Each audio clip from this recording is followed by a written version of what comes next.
मध्य प्रदेश के बहुप्रतीक्षित खजुराहो पन्ना रेल परियोजना इन दिनों बड़े विवाद और पर्यावरणीय चिंताओं के केंद्र में आ गई है। जिस रेलवे रूट को तैयार करने के लिए हजारों पेड़ों की बलि दी गई, करोड़ों रुपए खर्च किए गए और वर्षों तक काम चला, अब उसी रूट को रेलवे अधिकारियों द्वारा असुरक्षित बताया जा रहा है। इस पूरे मामले ने न सिर्फ प्रशासनिक कार्यप्रणाली पर सवाल खड़े कर दिए, बल्कि पर्यावरण संरक्षण और सरकारी जवाबदेही को लेकर भी गंभीर बहस छेड़ दी है। मामला अब दिल्ली तक पहुंचा है।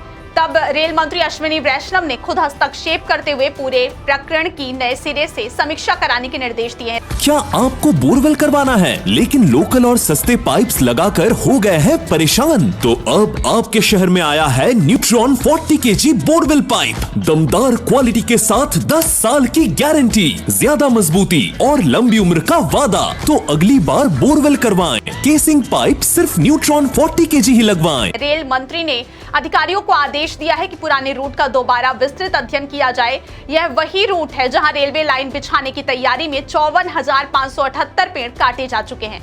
अब तकनीकी विशेषज्ञ ड्रोन सर्वे और टोपोशीट यानी स्थलाकृतिक मानचित्रों की मदद से यहां जांच करेंगे कि क्या जरूरी तकनीकी सुधारों के जरिए इसी पुराने अलाइनमेंट पर सुरक्षित रूप से रेलवे लाइन बिछाई जा सकती है। सरकार की कोशिश है कि अगर पुराने रूट को सुरक्षित बनाया जा सके तो नए इलाके में फिर से जंगलों की कटाई और पर्यावरणीय नुकसान से बचा जा सके। दरअसल यह परियोजना ललितपुर सिंगरौली रेल परियोजना का अहम हिस्सा है, जिसके तहत खजुराहो को पन्ना से रेल नेटवर्क के जरिए जोड़ने की योजना बनाई गई है।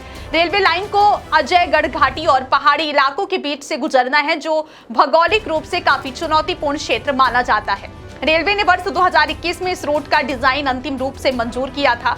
इसके बाद करीब 315 हेक्टेयर भूमि का अधिग्रहण किया गया और वर्ष 2022-23 के दौरान बड़े पैमाने पर जंगल की कटाई कर दी गई। रेलवे ने कुल 54,578 पेड़ कटवा दिए। इतना ही नहीं, शुरुआती डीपीआर यानी विस्तृत परियोजना रिपोर्ट तैयार करने और निर्माण कार्यों की प्रक्रिया पर करीब 24 करोड़ 78 लाख रुपए खर्च कर दिए गए। लेकिन हैरानी की बात यह रही कि इतनी बड़ी कार्रवाई और खर्च के बाद रेलवे इंजीनियरों ने अचानक दावा किया कि पुराना डिजाइन तकनीकी रूप से त्रुटिपूर्ण था और उस रूट पर ट्रेन संचालन सुरक्षित नहीं रहेगा। अधिकारियों के मुताबिक पुराने रूट में 6 बड़े तीखे मोड़ थे, जो तेज गति से ट्रेन संचालन के लिए खतरनाक माने जा रहे थे। इसके बाद रेलवे ने नया रूट तैयार करने का फैसला लिया। नए डिजाइन में मोड़ों को कम किया गया, सुरंगों की संख्या 8 से घटाकर 7 कर दी गई और करीब 10 नए पुल बनाने का प्रस्ताव रखा गया। हालांकि नए रूट में एक और बड़ा पर्यावरणीय संकट खड़ा कर दिया है। रेलवे को अब फिर से 258 हेक्टेयर वन भूमि अधिग्रहित करानी पड़ेगी। वन विभाग ने नए इलाके में पेड़ों की गिनती भी शुरू कर दी है और शुरुआती अनुमान के मुताबिक करीब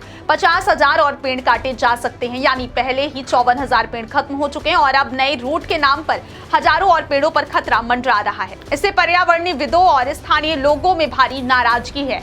इस परियोजना में केवल पेड़ों की कटाई ही चिंता का विषय नहीं है। रेलवे लाइन निर्माण के लिए पहाड़ों की खुदाई होगी, जिससे भारी मात्रा में मलबा निकलेगा।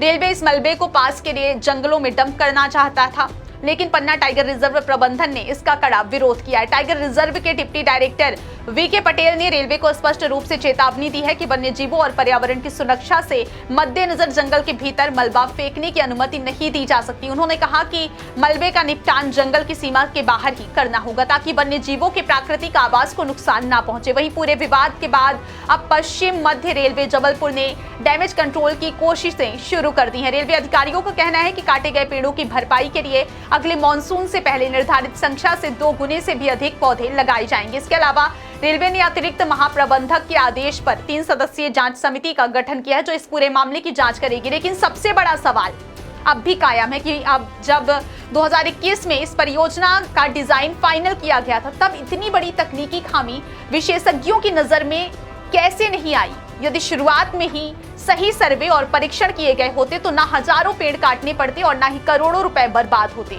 इस गलत योजना और लापरवाही के कारण परियोजना अब करीब 3 साल पीछे चली गई और इसकी लागत भी लगातार बढ़ती जा रही है। पर्यावरण को हुए नुकसान और जनता के टैक्स के पैसों की बर्बादी के बावजूद अब तक किसी भी जिम्मेदार अधिकारी पर कोई ठोस कार्रवाई नहीं हुई। यही वजह है कि यह मामला अब केवल एक रेल परियोजना नहीं, बल्कि प्रशासनिक जवाबदेही और पर्यावरण संरक्षण की बड़ी परीक्षा बन चुका है।